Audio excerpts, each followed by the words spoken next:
एक कहावत है कि कौवा चला हंस की चाल, अपनी चाल गंवा बैठा। लोग दूसरे चाल में चलना प्रारंभ करते हैं और फिर वे अपने जो तौर तरीके हैं उनको भूल जाते हैं, अपनी ज़िंदगी को बर्बाद कर लेते हैं एक अलग ही अनुभव प्राप्त करने के चक्कर में। आज की घटना भी कुछ ऐसी ही है दोस्तों। सुहागरात मनाने के बाद दूल्हे को पता चला कि जिस दुल्हन के साथ उसने सुहागरात मनाई है वह तो एड्स पीड़ित है, उसको तो एड्स है, HIV पॉजिटिव है वो लड़की। दोस्तों उसके बाद जो होता है पूरा हंगामा यहाँ पर सुनने लायक है। ऐसा किसी के साथ भी हो सकता है।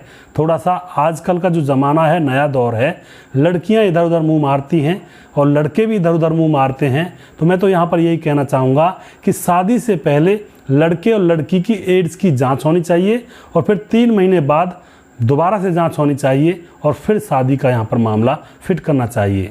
वरना किसी एक को एड्स है तो दूसरे की ज़िंदगी तो वैसे ही खामखा बर्बाद हो जाएगी, जबकि उसने कुछ किया भी नहीं है।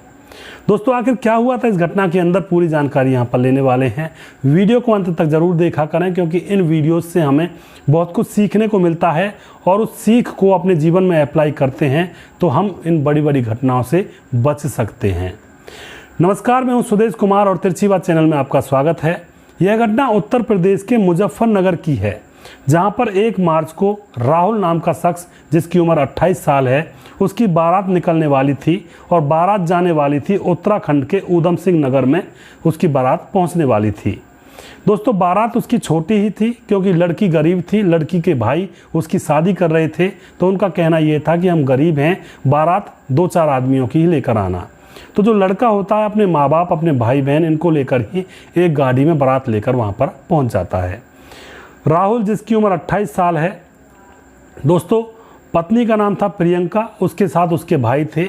उन्होंने मंदिर में उसकी शादी करवाई। शादी होने के बाद उस लड़की का एक भाई अपनी बहन के साथ आता है यह कहकर कि भाई हमारे यहाँ रिवाज है सोवेला जाने की। सोवेला होता है जो भाई अपनी बहन के साथ आता है, छोटा भाई।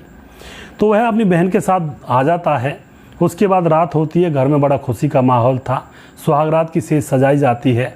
अंदर जो दुल्हन है प्रियंका, वह बैठी हुई थी सजी धजी, और पीछे से राहुल उस कमरे में पहुंच जाता है। उसकी 28 साल उम्र हो चुकी थी और वह पहले उसकी शादी नहीं हुई थी, लेकिन अब उसकी शादी जैसे तैसे हुई थी तो बड़ा खुश था कि भाई दुल्हन मिल गई है, उसका घर बस गया है। जाकर के घूंघट उठाता है और उससे बड़ी प्यार से बातें करने लगता है। जो दुल्हन प्रियंका थी वह भी बड़े प्यार से उससे बात करती है। दोनों एक हो जाते हैं, सुहागरात मनाई जाती है और दोनों एक दूसरे के साथ पूरी रात भर बात करते हैं। सुबह जैसे 2-3 बजे का टाइम होता है तो दूल्हा राहुल उसको उसकी पत्नी दूध का गिलास देती है कि ये दूध का गिलास तो रह ही गया था। राहुल उस दूध के गिलास को पी करके गहरी नींद में सो जाता है। उसके बाद जैसे सुबह होती है तो राहुल देखता है उसकी पत्नी प्रियंका उसके बिस्तर पर नहीं है। तो वह सोचता है कि शायद बाहर काम करवा रही होगी, माँ के साथ हाथ बटा रही होगी। बाहर निकल कर देखता है तो बाहर भी वह नहीं थी। उसका भाई जो उसके साथ आया था वह भी गायब था और घर के अंदर सारा सामान फैला पड़ा हुआ था। जो भी गहने जेवरात थे वह वहाँ से गायब थे और कुछ पैसे भी थे अलमारी में, वह भी वहाँ से गायब थे। अब पता चल जाता है सारे घर वालों को कि यह तो उनके साथ धोखा हुआ है, दुल्हन लुटेरी निकली। उसके बाद वह तुरंत पुलिस में जाते हैं, रिपोर्ट दर्ज करवाई जाती है और पुलिस वाले मामला पूछते कि आखिर मामला क्या हुआ था, इससे तुमने रिश्ता कैसे जोड़ा इस लड़की से।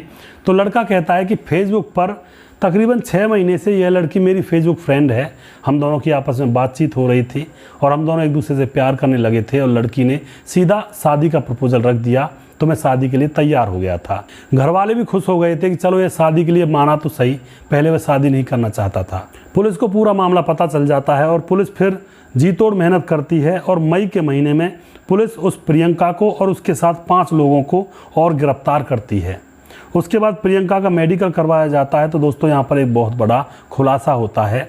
प्रियंका HIV पॉजिटिव थी, यानी कि प्रियंका को एड्स था। उसके बाद प्रियंका ने इससे पहले 5 शादियाँ और की थी, लेकिन वह पकड़ी नहीं गई थी। यह भी खुलासा पुलिस के द्वारा वहाँ पर किया जाता है।